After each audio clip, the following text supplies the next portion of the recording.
Assalamualaikum dan salam sejahtera. Alhamdulillah bertemu lagi kita tuan-tuan dan puan. Iskandar, tolong ambil charger handphone. Dengan handphone pas ni, charger handphone. Oh ada tak payah. Ni charger handphone.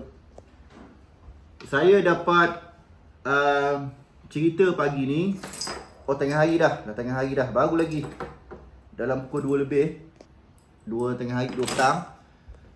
Ada kes seorang meninggal dalam bas semasa cas handphone terkena renjatan elektrik. Ramai kes ni dah berlaku banyak dekat Malaysia. Cukup banyak kes orang meninggal kena renjatan elektrik masa guna handphone yang sedang dicas. Tapi ramai orang tak tahu sebab apa punca jadi macam tu. Dan dia sentiasa berlaku lah. Ada tahun-tahun dia akan jadi. Lepas tu 2-3 tahun jadi lagi. Perkara tersebut sentiasa berulang-ulang. Okey, saya nak share jangan nampak image kat TV ni. Tak tahu aurat kan. Okey, ini handphone. Ini charger.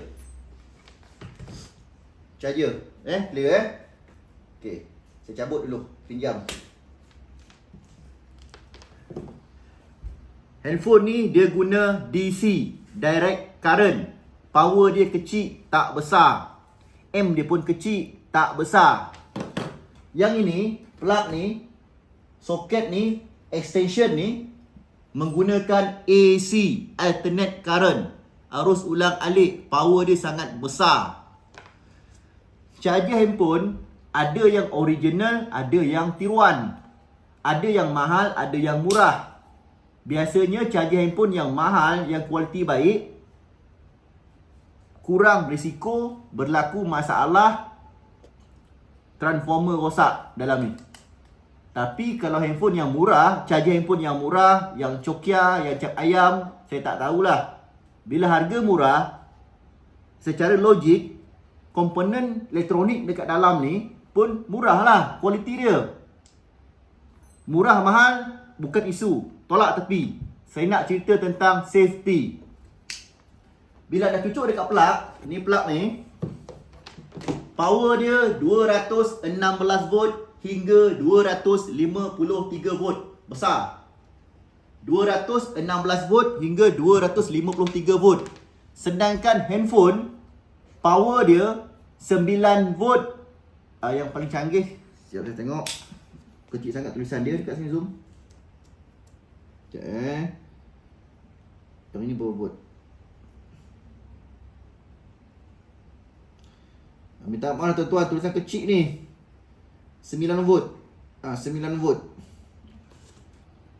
Charger handphone power dia dari 5 volt hingga 9 volt. Tengok pada model phone. Kebiasaannya 5 hingga 9 volt. Dalam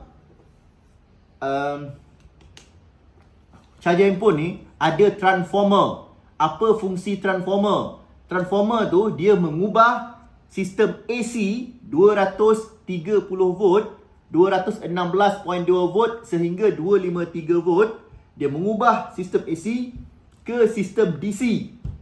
Dia step down dari 230 volt, dia step down ke 5 volt atau 9 volt bergantung pada charger.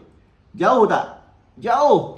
Dari 230 tu kita bagi nilai pegun, tapi nilai voltage adalah 216.2 volt hingga 253 volt. Dia akan main macam tu je. Kurang lebih macam tu. Saya ambil nilai yang normal lah, nilai yang biasa, voltage yang biasa ada di kebanyakan rumah. 245 volt. 245 volt dia step down turun ke 5 volt. 240 volt dia kasih kurang. Dia compress, dia buang. Dia change. Tahu?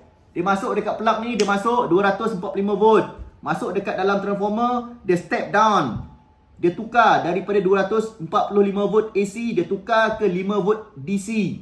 Baru dia ikut wire ni. Dia ikut wire ni, baru masuk, baru dia charge handphone. Dalam keadaan kita tak guna handphone, kita charge handphone, kita tak guna pun, kadang-kadang dia panas. Macam mana masa tengah cas, sedang cas, dalam masa yang sama guna phone, lagi panas. Jadi kemungkinan besar transformer dalam ni rosak. Tahu? Bila cas handphone, main game, main game. Main game punya lama, handphone panas, charger pun panas. Tengah-tengah cas handphone, telefon letak dekat telinga, telefon, lagi handphone jadi panas. Risiko transformer tu rosak adalah tinggi sebab panas. Contohlah, jam ni lah. Jam ni ambil lighter, bakar pakai api. Bakar lama-lama, apa jadi?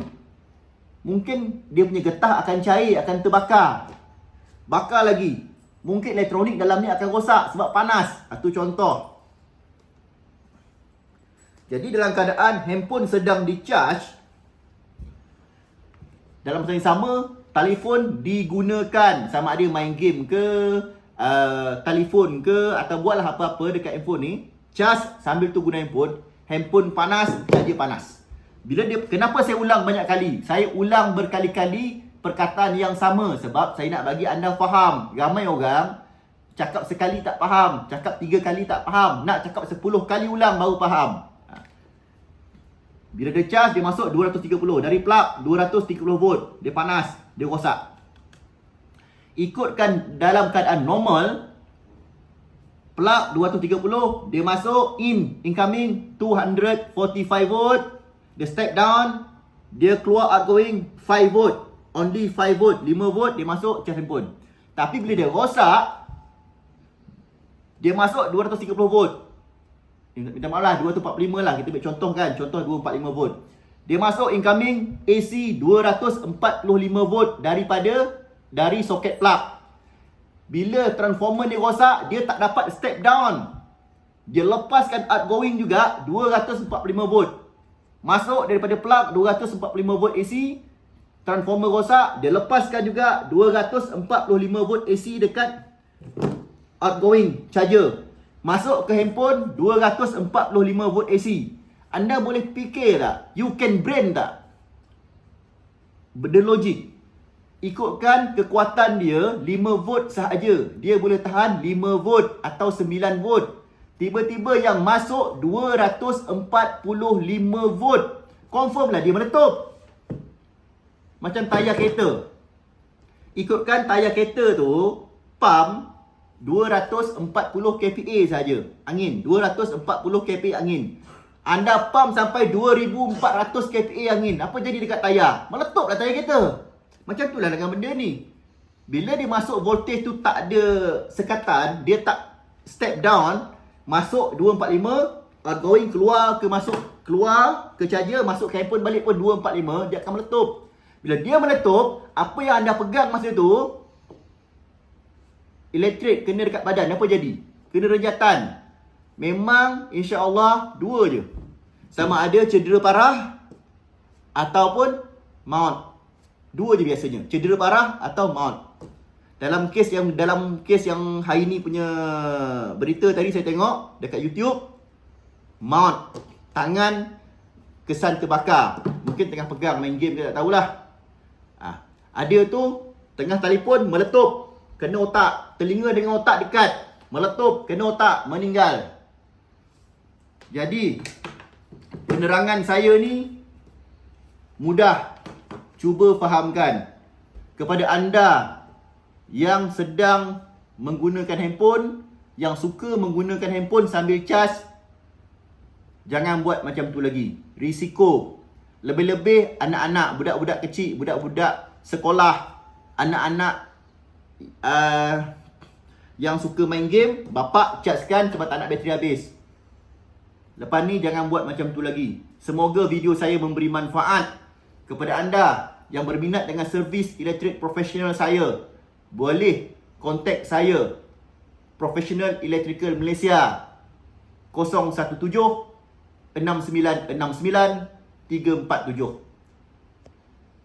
Boleh search di YouTube Mah Bayu Engineering Malaysia Berhad. MAH, jarak Bayu, jarak engineering, sendirian Berhad. Saya Muhammad Azrizal Aziman, saya pengarah syarikat Mah Bayu Engineering Malaysia Berhad. Saya penulis 5 buku elektrik dan solar antara terbaik di Asia. Saya pakar kilat Malaysia. Saya pakar solar Malaysia. Saya pakar elektrik Malaysia. Terima kasih. Semoga memberi manfaat. Terbaik.